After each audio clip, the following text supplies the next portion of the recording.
Hello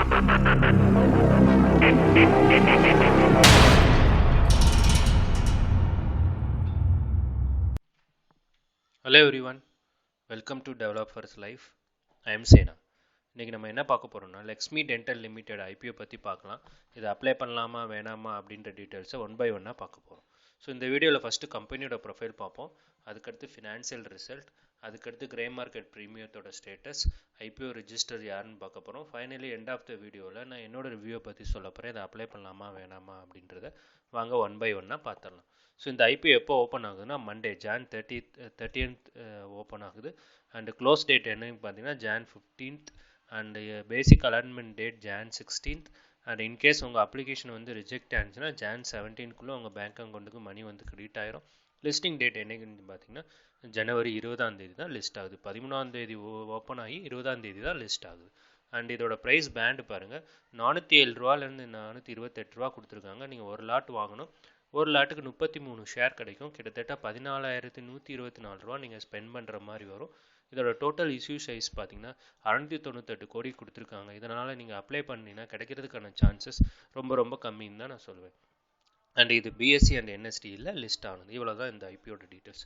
so நான் எப்போயுமே தெரிஞ்சுங்க, ஒரு ஐபிஓ அப்ளை பண்ணிங்கன்னா அப்ளை பண்ணலாமா வேணாமா அப்படின்ற டீட்டெயில்ஸ் மட்டும் பார்த்தா போதும். இன்டெப்த் அனலைசஸ் தேவையில்லை. ஏன்னா எந்த ஒரு ஐபிஓவும் நீங்கள் வந்து கிராஃப் எடுத்து பார்த்தீங்கன்னா கண்டிப்பாக அதோட லிஸ்டான ப்ரைஸு கீழே போயிருக்கும்.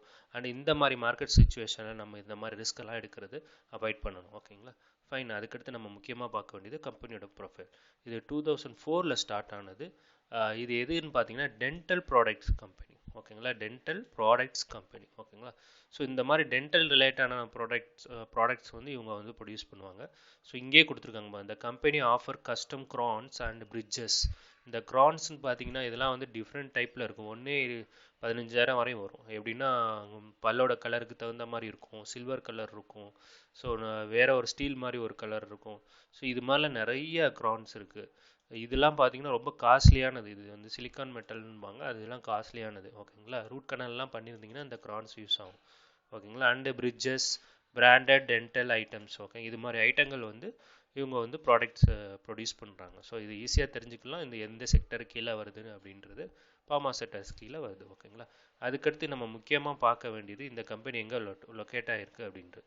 இது வந்து மும்பை, டெல்லி, பெங்களூர், அகமதாபாத் இந்த மாதிரி இடங்கள்ல இருக்குது. ஸோ சவுத் இந்தியாவும் இங்கே வந்து கவர் பண்ணியிருக்காங்க அப்படின்றது ஒரு ஒன் ஆஃப் த பாசிட்டிவ் பாயிண்ட்ஸாக பார்க்குறேன். அண்ட் இது பார்த்தீங்கன்னா 22 கிளினிக்ஸ் அண்ட் அக்ராஸ் 320 சிட்டிஸில் இருக்காங்க நேஷ்னல் வைடு பார்த்தீங்கன்னா. ஓகேங்களா, இது ஒரு one of the positive points. அதுக்கடுத்து பார்த்தீங்கன்னா 2372 எம்ப்ளாயிஸ் இருக்காங்க. இதெல்லாம் நம்ம பார்க்கணும்னு தேவையில்லை. எவ்வளோ இடத்துல இது இவங்க இருக்கிறாங்க, எங்கே ப்ரொடியூஸ் பண்ணுறாங்க, அவ்வளோதான் பார்த்தா போதும். அதுக்கடுத்து நம்ம முக்கியமாக பார்க்க வேண்டியது ஃபினான்ஷியல் ரிசல்ட். இந்த ஃபினான்ஷியல் ரிசல்ட் பார்த்தீங்கன்னா 31st March 2022 பார்த்தீங்கன்னா ரெவன்யூ வந்து 138 crore இருந்தது. 31 March 2023 பார்த்தீங்கன்னா 168 crore வந்து ஒரு அப் ட்ரெண்ட் கொடுத்துருக்கு. அதுக்கடுத்து 31st March 2024 பார்த்தீங்கன்னா 195 crore வந்திருக்கு. இப்போ ரீசெண்டாக வந்த குவார்டரில் பார்த்தீங்கன்னா 117 வந்திருக்கு. ஸோ கிராஜுவலாக தான் இன்க்ரீஸ்ட் ஆகிட்டு வந்துக்கிட்டு இருக்கு. ஸோ இது ஒன் ஆஃப் த பாசிட்டிவ் பாயிண்ட்ஸை நான் வந்து பார்க்குறேன். அதுக்கடுத்து முக்கியமாக பார்க்க வேண்டியது இதோட ஐபிஓ ரிஜிஸ்டர் யார் அப்படின்னு பார்க்க போகிறோம். இந்த வெப்சைட்டில் தான் போய் உங்கள் அப்ளிகேஷன் வந்து அக்செப்ட் ஆயிடுச்சா இல்லையா அப்படின்றத using PAN card number or application number கொடுத்து நம்ம தெரிஞ்சுக்கிற முடியும். ஸோ எப்போயுமே ஒன்று கேட்டுங்க, நீங்கள் டிஃப்ரெண்ட் ப்ரோக்கரேஜ் அக்கௌண்ட் வச்சுருந்தீங்கன்னா சேம் பேன் நம்பரில் நீங்கள் ஏதாவது ஒன்றில் தான் நீங்கள் அப்ளை பண்ணணும். மல்டிபிள் இதில் அப்ளை பண்ணிங்கன்னா ஒர்க் அவுட் ஆகாது. அதுக்கு பதிலாக டிஃப்ரெண்ட் பேன் கார்டில் வச்சுருந்தீங்கன்னா நீங்கள் மல்டிபிள் அக்கௌண்ட்டை யூஸ் பண்ணுறது வேலிடாக இருக்கும். ஓகேங்களா, ஃபைன். அதுக்கடுத்து நம்ம முக்கியமாக பார்க்க வேண்டியது இதோட கம்பெனியோட வெப்சைட். ஸோ இந்த வெப்சைட்லேயே போய் பார்த்தீங்கன்னா தெரியும் அவங்க எந்த மாதிரி ப்ராடக்ட்ஸ் இது ப்ரொடியூஸ் பண்ணுறாங்க அப்படின்றத. ஸோ இங்கே அவர் பிஸ்னஸ்ன்னு இருந்துச்சு, அதில் போய் படித்து பார்த்தீங்கன்னா உங்களுக்கு தெரியும். ஸோ நம்ம இன்டெப்த்தாக உள்ளே போகணும் அப்படின்றது தேவையில்லை. ஓகேங்களா, இது ஓரளவு தெரிஞ்சுக்கிட்டால் போதும் இது என்ன கம்பெனி அப்படின்றது. எந்த ஒரு ஐபிஓவாக இருந்தாலும் அந்த அளவுக்கு தெரிஞ்சால் போதும். ஓகேங்களா, ஃபைன். நம்ம இதுக்கடுத்து முக்கியமாக பார்க்க வேண்டியது இதோட பீர் கம்பேரிஷன் என்ன அப்படின்றத பார்க்க போகிறோம். ஸோ இந்த லக்ஷ்மி டென்டல் இவங்களோட பீர் கம்பேரிஷன் யாருன்னு பார்த்தீங்கன்னா பாலி மெடிக்வேர் லிமிடெட் அப்படின்றது. இவங்களோட earning per share நல்ல ஒரு ரிட்டர்ன்ஸ் தான் கொடுத்துருக்காங்க.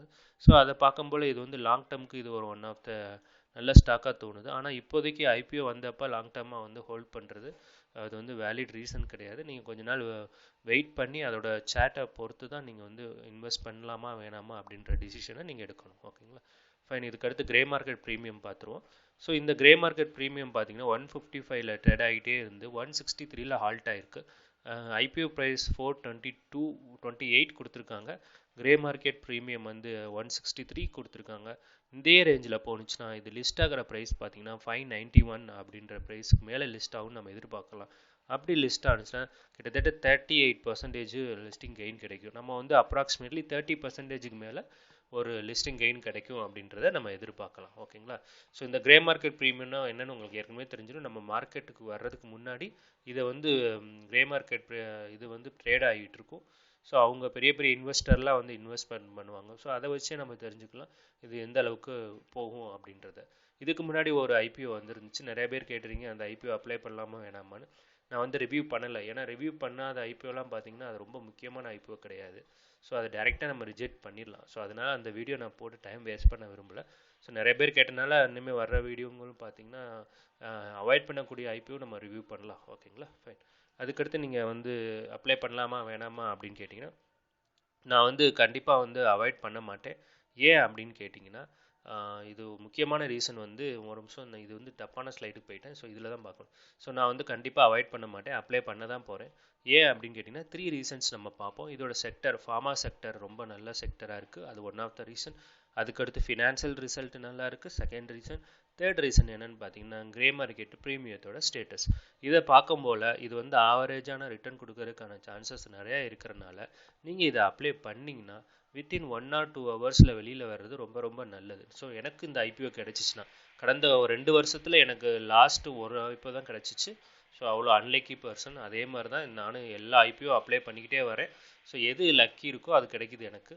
ஸோ அப்படி எனக்கு கிடச்சிச்சுன்னா நான் வந்து வித்தின் 1 or 2 ஹவர்ஸில் கண்டிப்பாக வெளியில் வந்துடுவேன். இதே மாதிரி நீங்களும் யோசிங்க.